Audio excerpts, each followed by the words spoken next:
নমস্কাৰ, good morning. এতিয়া আপোনালোকে নিশ্চয় থাম্বনেইল চাই গমেই পাইছে চাগে। আমাৰ কনষ্টেবল এ বি আৰু ইউ বি কমিউনিকেশ্যন আৰু এপি আৰু ফায়াৰ ব্ৰিগেডৰ গোটেইখিনি ফিজিকেল টেষ্ট দিয়া আছে।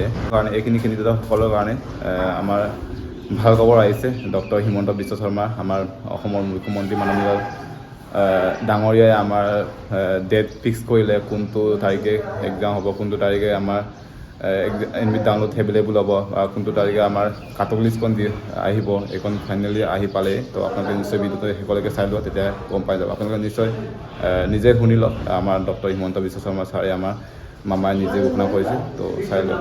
আমাৰ এটা ডাঙৰ পৰীক্ষা হৈছিল, সেইটো হ'ল constable U B, constable A B, constable communication আৰু sub officer fire and emergency service. কনষ্টেবলৰ ইউ বিত পোষ্ট আছিল 1760টা, কনষ্টেবল এ বিত পোষ্ট আছিল 2301টা, কনষ্টেবল কমিউনিকেশ্যনত পোষ্ট আছিল 466টা আৰু ছাব অফিচাৰ ফায়াৰ ছাৰ্ভিচত পোষ্ট আছিল মাত্ৰ এটা। এই গোটেই পৰীক্ষাটোৰ ইতিমধ্যে PST আৰু PET কমপ্লিট হ'ল। এই পৰীক্ষাটোৰ যিসকলে PST PETত কোন পাছ কৰিলে, ইয়াৰে ৰিজাল্ট অসম আৰক্ষীয়ে 12 মাৰ্চ তাৰিখে ঘোষণা কৰিব। অৰ্থাৎ constable U B A B পৰীক্ষাৰ প্ৰথম ৰিজাল্ট 12 মাৰ্চ তাৰিখে প্ৰকাশিত হ'ব।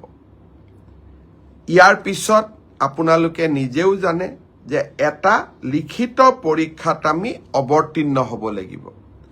আৰু এই লিখিত পৰীক্ষাটিৰ বাবে যিসকলে কাট অফ মাৰ্ক পাবলৈ সক্ষম হ'ব, তেওঁলোকে এডমিট কাৰ্ড 17 মাৰ্চৰ পৰা ডাউনলোড কৰিব পাৰিব।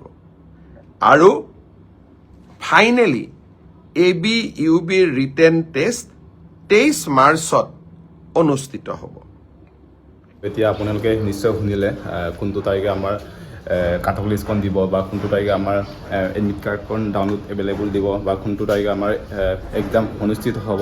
চ' সেইটো কাৰণে এক্সামৰ কাৰণে আপোনালোকে প্ৰিপেৰেশ্যন কৰি থাকক, এতিয়া ৰেডি হৈ থাকিব লাগে। আমি যিহেতু এতিয়া কনষ্টেবল এ বি ইউ বিত বহুতো হাই কাট অফো যাব পাৰে, ল' কাট অফো যাব পাৰে, কোনেও ক'ব নোৱাৰে। এতিয়া 12 তাৰিখে ৰিজাল্টটো পাব, সেইটো কাৰণে 12 তাৰিখে ৱেইট কৰি থাকক। আপোনালোকে পঢ়ি থাকক। যোনসকলে 53 ওপৰ পাইছে ST সকলে, আপোনালোকে পঢ়ি থাকক। পঢ়ি থাকিলে আপোনালোকৰ, মই আগতে কৈছিলোঁ যে কোনো ধৰণৰ লোকচান নহয় পঢ়ি থাকিলে, সেইটো কাৰণে আপোনালোকে পঢ়ি থাকক।